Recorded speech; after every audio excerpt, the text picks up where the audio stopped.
Shalom Bapak Ibu Saudara-saudara yang terkasih dalam Tuhan. Sungguh bersyukur karena kesempatan demi kesempatan Allah berikan kepada setiap kita untuk belajar firman Tuhan melalui pemahaman Alkitab yang ada di gereja. Dan oleh karena anugerah Tuhan juga, kita boleh memasuki minggu yang pertama di bulan Juli ini. Terpujilah Tuhan Sang Pencipta langit dan bumi. Karena tanpa Tuhan, kita tidak mungkin bisa ada sampai hari ini. Mari saat ini kita bersama-sama mau bersyukur atas penyertaan Tuhan. Dan kita juga memohon pimpinan Tuhan untuk pemahaman Alkitab kita hari ini. Mari kita berdoa. Bapa Surgawi, pada saat ini kami kembali datang bersyukur kepada-Mu Tuhan. Karena Engkau Allah yang selalu menjaga dan memeliharakan seluruh kehidupan kami.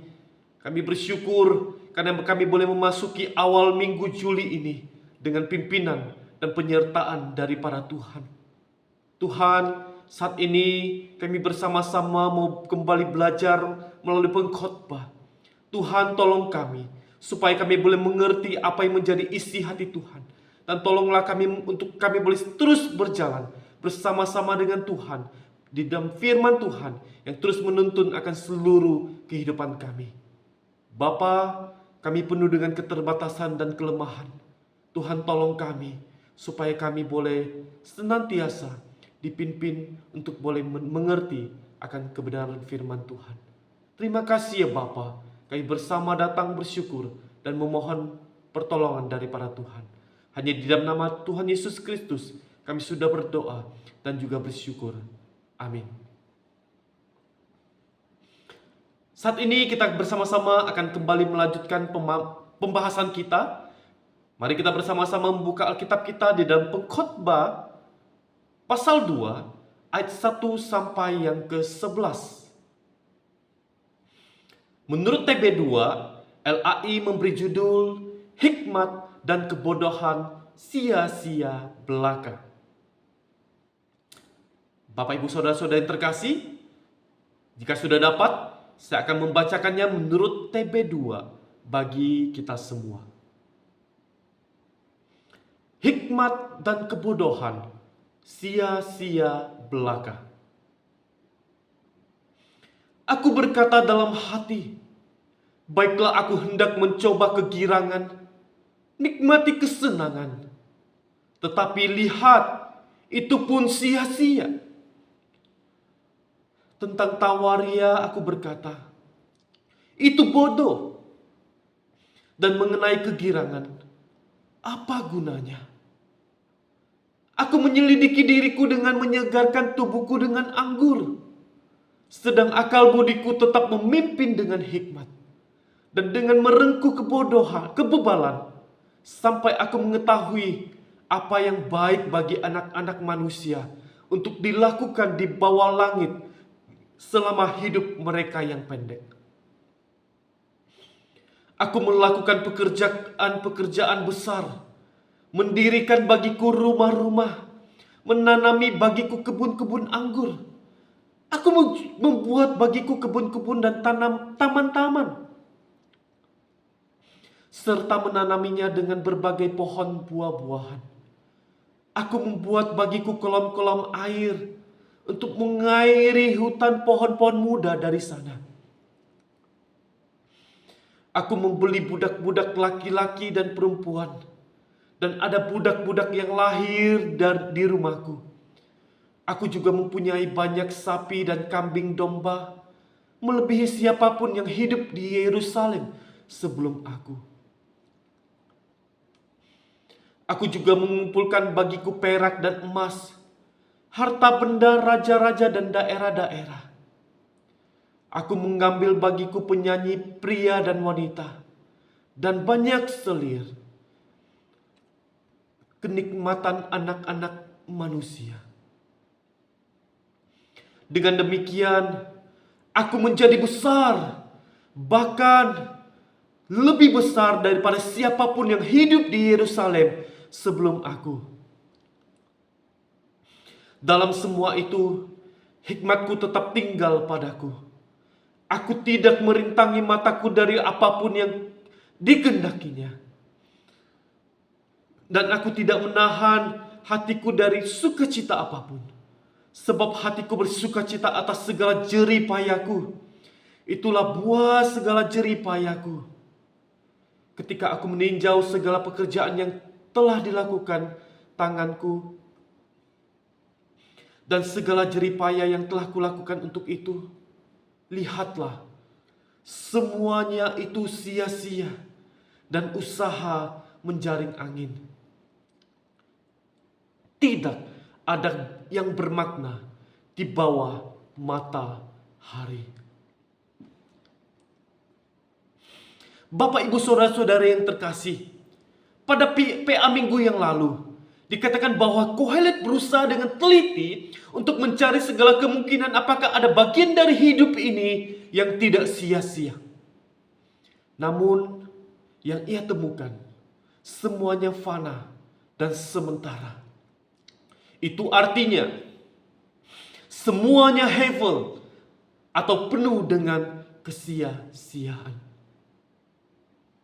Setelah menjelaskan tentang masalah kesia-siaan dan menunjukkan bahwa hikmat atau kebijaksanaan tidak dapat menyingkapkan semua yang terjadi di dalam hidup ini, sekarang Kohelet mengatakan bahwa pencarian kesenangan tidak dapat memuaskan kerohanian manusia.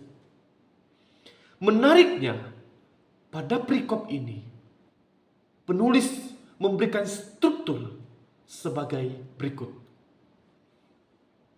Pada ayat 1a, Kohelet ingin memberitahukan kita tentang tekadnya.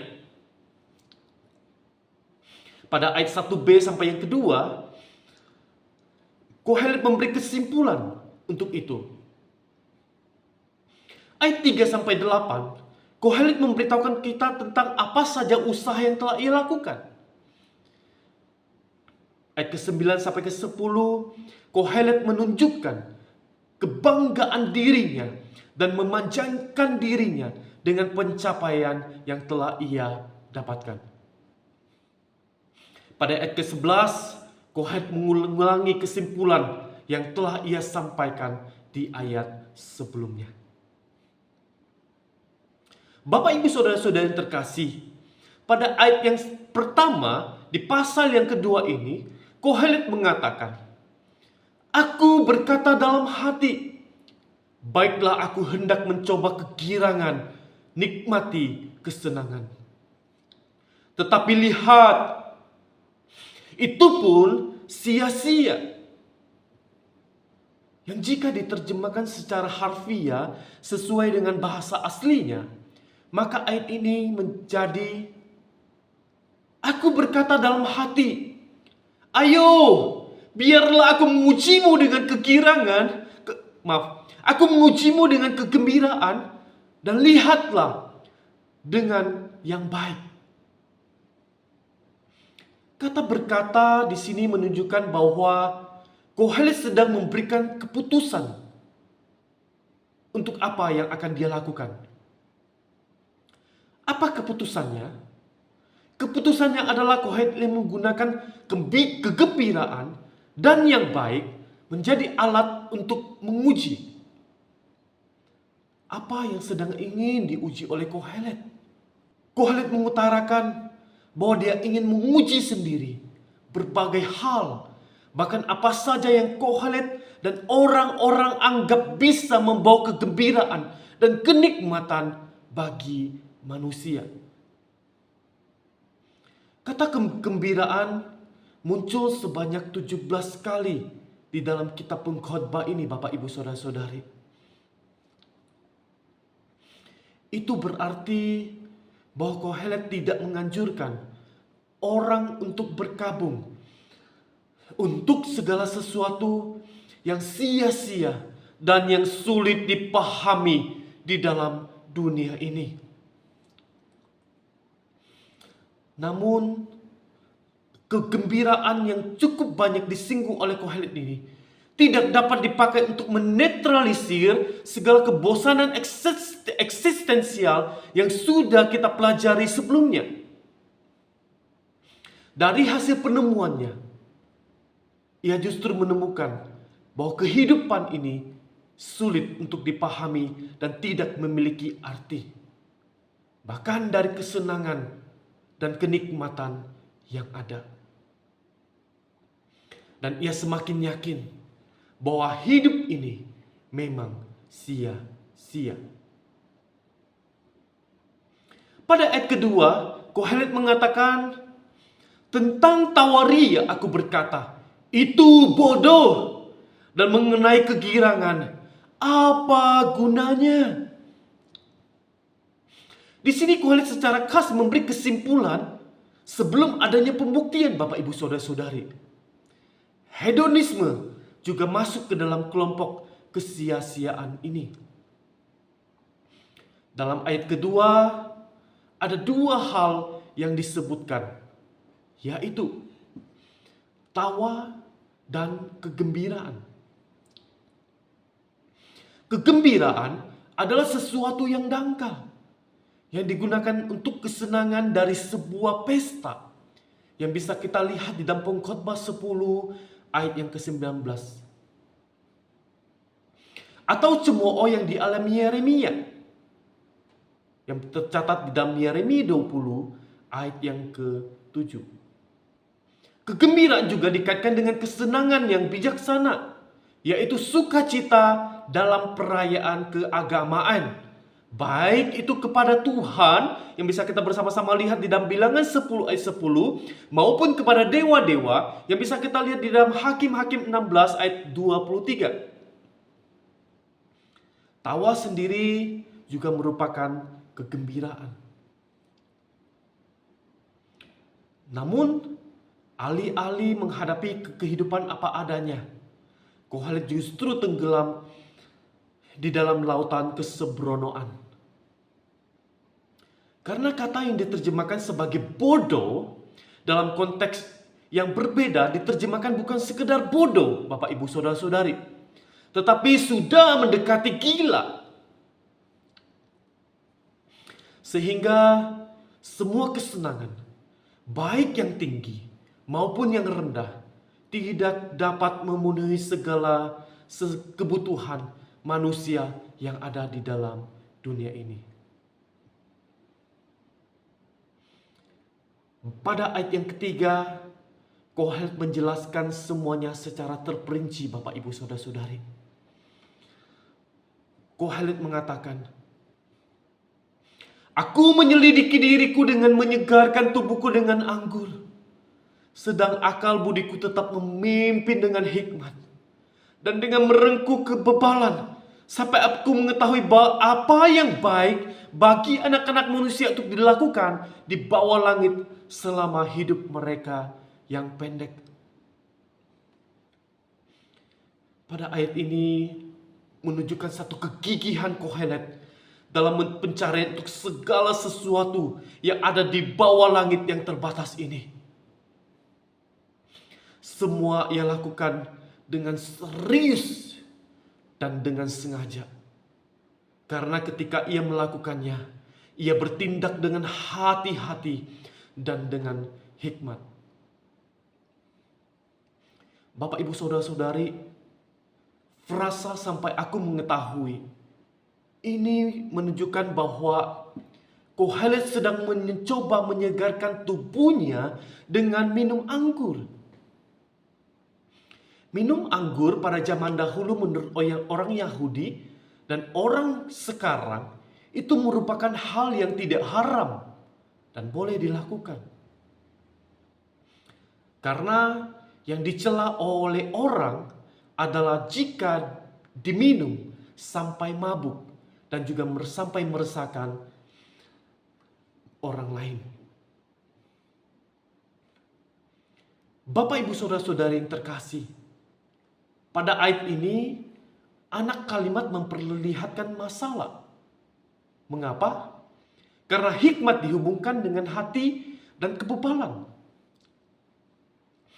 Sebenarnya mana yang harus dihubungkan?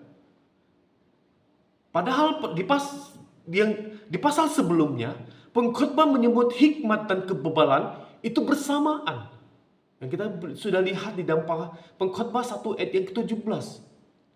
Sepertinya Kohelet ingin menekankan bahwa meskipun minum anggur, ia tetap dipimpin oleh hikmat. Dan itu tidak membuatnya menjadi mabuk. Karena dilakukan dengan hikmat, maka hasil yang diperoleh hanyalah kebebalan. Mungkin Kohelet memang mau memegang baik hikmat maupun kebebalan dan mau menguji kedua-duanya.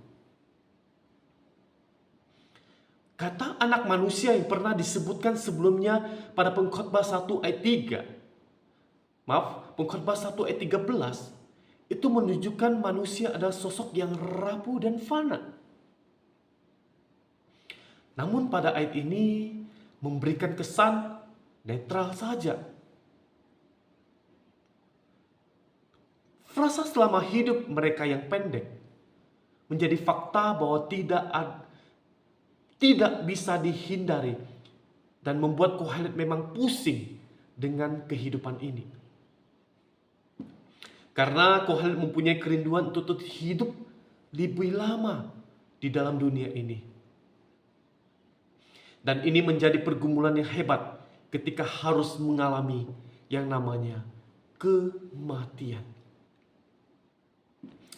Bapak ibu saudara-saudari yang terkasih, pada ayat keempat sampai ke-6 Kohelet mengatakan, aku melakukan pekerjaan-pekerjaan besar, mendirikan bagiku rumah-rumah, menanami bagiku kebun-kebun anggur. Aku membuat bagiku kebun-kebun dan taman-taman, serta menanaminya dengan berbagai pohon buah-buahan. Aku membuat bagiku kolam-kolam air untuk mengairi hutan pohon-pohon muda dari sana. Setelah memeriksa kegembiraan dan kesenangan dalam arti umum sambil minum anggur, pada ayat ini Kohelet memperlihatkan prestasi-prestasi yang mengagumkan. Ya, seperti membuat rumah-rumah besar dan kebun-kebun anggur. Semua yang dikatakan Kohelet mengingatkan kita kepada pencapaian pembangunan Raja Salomo. Baik itu untuk dirinya sendiri, yang bisa kita lihat di dalam Raja-Raja 7. Untuk rumah Tuhan, yang bisa kita lihat di dalam Raja-Raja 9 ayat 1. Dan perkakas-perkakas minuman yang terbuat dari emas, bisa kita lihat di dalam Raja-Raja 10 ayat 21. Ketika berbicara tentang mendirikan rumah, tidak disebutkan tentang pembangunan rumah Tuhan. Karena pada titik ini, sudut pandang di bawah matahari secara eksklusif sedang dieksplorasi. Meskipun tidak disebutkan di sini, rumah Tuhan masuk ke dalam argumen Kohelet di kemudian hari pada Pengkhotbah 5 ayat 1 sampai yang ke-7. Sedangkan kebun anggur yang disebutkan pada ayat ini dianggap berasal dari Raja Salomo, yang bisa kita lihat dalam Kidung Agung, yaitu dalam Kidung Agung 1 ayat 14, Kidung Agung 8 ayat yang ke-11. Kata ganti bagiku disebut sebanyak 6 kali dalam ayat 4 sampai yang ke-8 untuk mengungkapkan motivasi dan usaha untuk mencari kenikmatan yang mendasari apa yang diperbuat oleh Kohelet. Di samping kebun-kebun anggur, ada juga taman-taman dan kebun-kebun. Taman yang mewah merupakan ciri khas dari keluarga kerajaan dan juga kaum bangsawan di timur dekat kuno, dan dibuktikan di Mesir, di Mesopotamia, dan di Ugarit. Taman-taman yang disebutkan di sini bisa juga kebun buah-buahan. Dalam Perjanjian Lama menunjukkan bahwa taman-taman yang ada menampilkan tanaman-taman pilihan yang bisa kita lihat di dalam Kidung Agung 5 ayat 1, Kidung 6 ayat 2, dan juga ayat yang ke-11. Mungkin juga memiliki rumah musim panas di sana dan bertembok untuk menjamin privasi daripada pemiliknya, yang bisa kita lihat dalam Kidung Agung 4 ayat yang ke-12. Taman, kata yang dipakai adalah pardesim, Mungkin ini adalah kata pinjaman dari bahasa Persia. Kata ini juga digunakan dalam Nehemia 2 ayat yang ke-8 untuk menggambarkan taman raja yang cukup luas untuk memasuk kayu untuk membangun tembok Yerusalem. Dan pada ayat ke-6, Berakot Mayim yang diterjemahkan sebagai kolam-kolam oleh LAI, lebih tepatnya bisa diterjemahkan sebagai waduk-waduk irigasi Bapak Ibu Saudara-saudari. Yang bisa membangun waduk-waduk seperti ini hanyalah orang-orang yang super kaya. Kolam di sini mengingatkan kolam raja di Yerusalem. Yang bisa kita lihat di dalam Yeremia 2 ayat yang ke-14. Yang dianggap sebagai kolam Raja Salomo. Pada ayat yang ke-7, Kohelet mengatakan, aku membeli budak-budak laki-laki dan perempuan, dan ada budak-budak yang lahir dari rumahku. Aku juga mempunyai banyak sapi dan kambing domba, melebihi siapapun yang hidup di Yerusalem sebelum aku. Dalam ayat ini, Kohelet mengatakan bahwa ia mempunyai budak laki-laki dan perempuan yang dibelinya. Di Israel kuno, hanya orang yang benar-benar kaya yang mampu membeli budak. Majikannya akan memiliki keuntungan yang berkali-kali lipat ketika ada anak yang lahir daripada budak yang telah dibelinya. Bukan hanya anak-anak budak, tetapi semua kawanan ternak sapi dan domba-domba juga menjadi milik dari majikannya. Semuanya mengingatkan kita pada banyaknya makanan yang harus disediakan setiap hari untuk keluarga Raja Salomo. Yang bisa kita bersama-sama lihat di dalam 1 Raja-Raja 4 ayat 22 sampai 23. Bapak Ibu Saudara-saudari, pada ayat yang ke-8 dikatakan bahwa aku juga mengumpulkan bagiku perak dan emas, harta benda raja-raja dan daerah-daerah. Aku mengambil bagiku para penyanyi pria dan wanita, dan banyak selir, kenikmatan anak-anak manusia. Pada ayat ini, Kohelet kembali membeli budak, ternak, serta emas dan juga perak.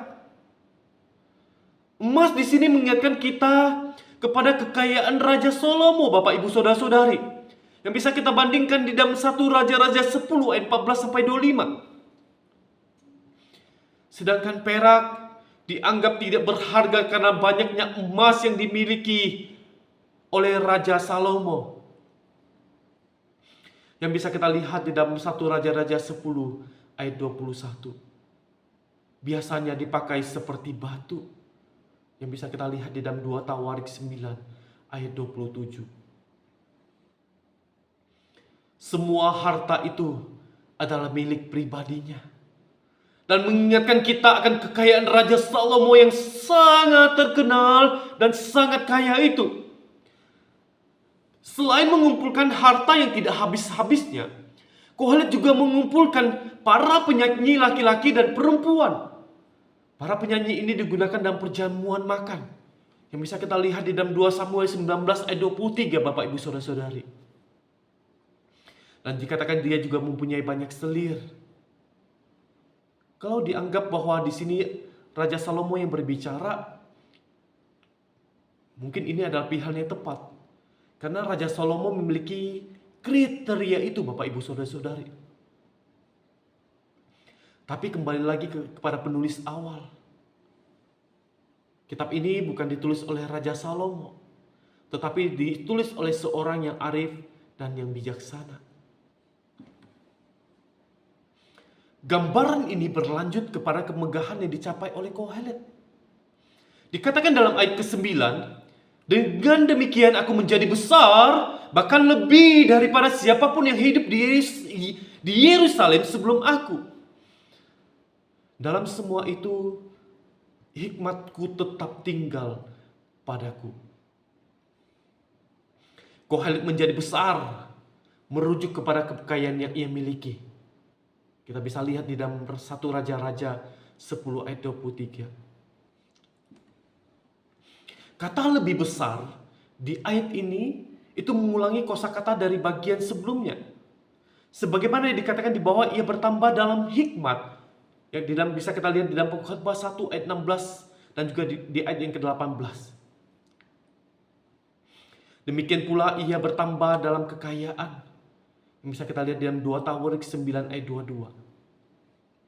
Hal ini sekali lagi kita diyakinkan bahwa hikmat tetap ada padanya. Sebaliknya, hal ini juga menunjukkan luasnya makna dari kata hikmat yang mencakup tipu muslihat daripada Firaun. Yang bisa kita lihat di dalam Keluaran 1 ayat yang ke-10.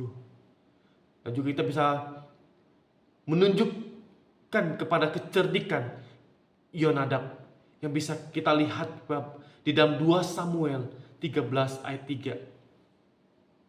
Atau menunjuk kepada kesombongan Raja Asyur yang bisa kita lihat di dalam Yesaya 10 ayat 12. Bapak Ibu Saudara-saudari yang terkasih, di sini memperlihatkan kepada kita bahwa ada hikmat atau kebijaksanaan tanda kutip yang menentang Tuhan. Namun semuanya menjadi sia-sia.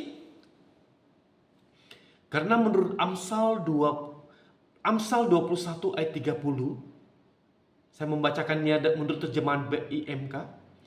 Tidak ada kepintaran, kecerdasan atau kebijaksanaan yang dapat bertahan di hadapan Tuhan. Sungguh Tuhan kita luar biasa. Pada ayat yang ke-10, Kohelet mengatakan, aku tidak merintangi mataku dari apapun yang dikendakinya, dan aku tidak menahan hatiku dari sukacita apapun. Sebab hatiku bersukacita atas segala jerih payahku. Itulah buah segala jerih payahku. Di sini Kohelet lebih berterus terang lagi, Bapak Ibu Saudara-saudari. Ia mengikuti tuntunan panca indera dan kata hatinya. Sebab ia telah berjerih payah. Semua kekayaan, kegembiraan, dan kesenangannya adalah upah dari hasil jerih payahnya. Kemudian pada ayat 11, Kohelet memberikan kesimpulan bahwa ketika aku meninjau segala pekerjaan yang telah dilakukan tanganku dan segala jerih payah yang telah kulakukan untuk itu, lihatlah, semuanya itu sia-sia dan usaha menjaring angin. Tidak ada yang bermakna di bawah matahari.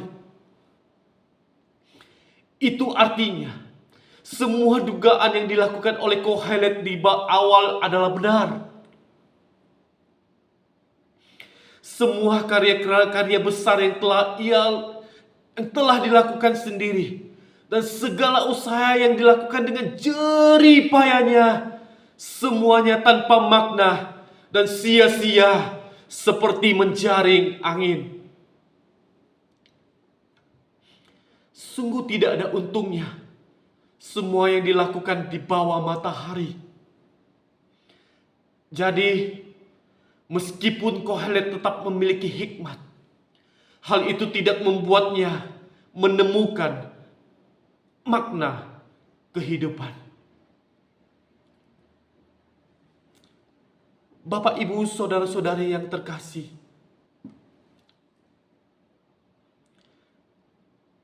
kita semua pasti setuju bahwa kita harus bekerja untuk memperoleh makanan. Kita harus bekerja untuk memperoleh minuman, untuk memperoleh rumah, dan lain sebagainya. Dan sebagian besar orang menjadikan ini sebagai sesuatu yang harus dikejar untuk menghasilkan kebahagiaan menurut ukuran kita manusia.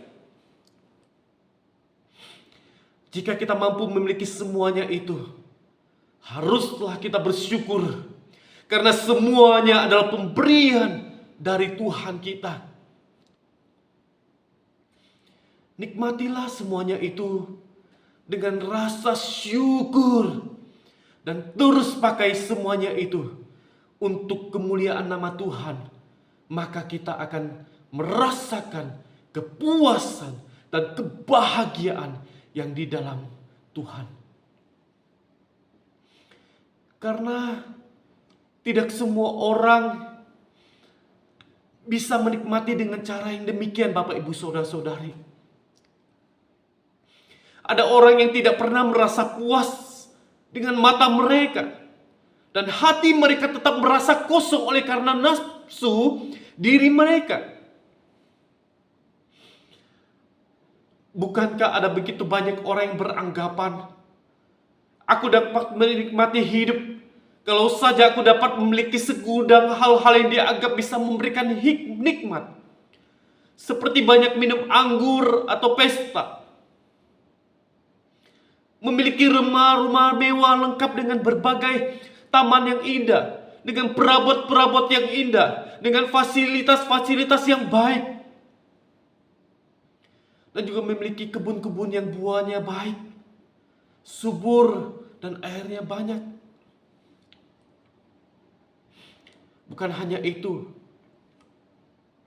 Ada orang juga beranggapan dia akan menjadi puas ketika dia memiliki banyak pekerja, banyak ternak, banyak harta benda, emas, perak, uang, banyak penyanyi, banyak pelayan, banyak wanita yang siap menghibur. Bagi mereka, kebahagiaan adalah saat mereka mampu mempunyai segala sesuatu untuk dinikmati bagi dirinya sendiri dan menjadi kemuliaan dirinya sendiri. Bukankah sesungguhnya tidak demikian, Bapak Ibu Saudara-saudari? Karena Kohelet sendiri telah membuktikannya. Semua yang dia punya segalanya, bahkan lebih daripada orang lain punya.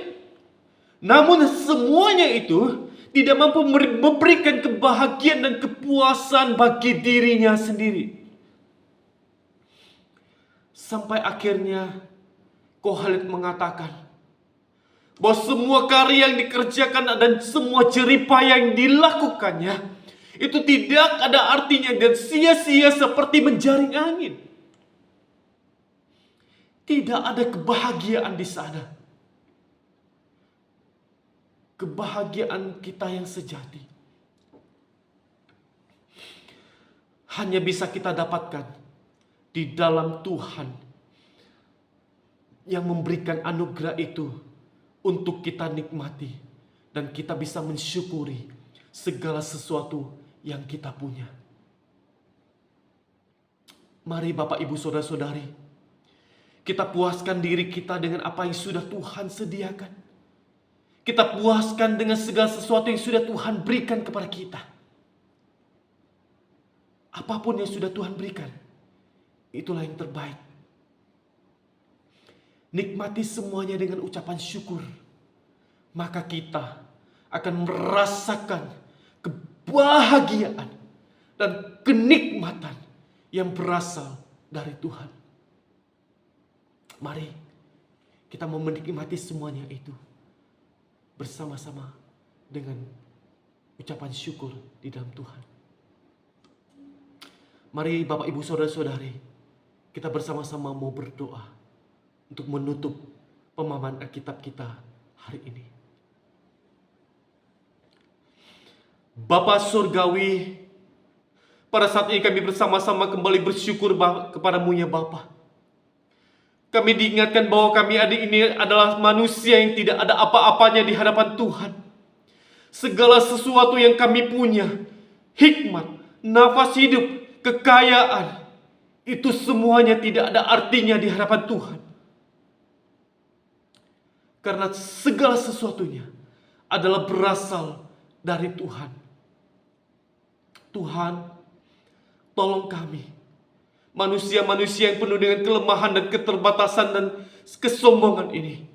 Tolonglah kami untuk kami boleh bersama-sama belajar menikmati segala sesuatu yang sudah Tuhan berikan kepada kami dengan ucapan syukur di hadapan Tuhan.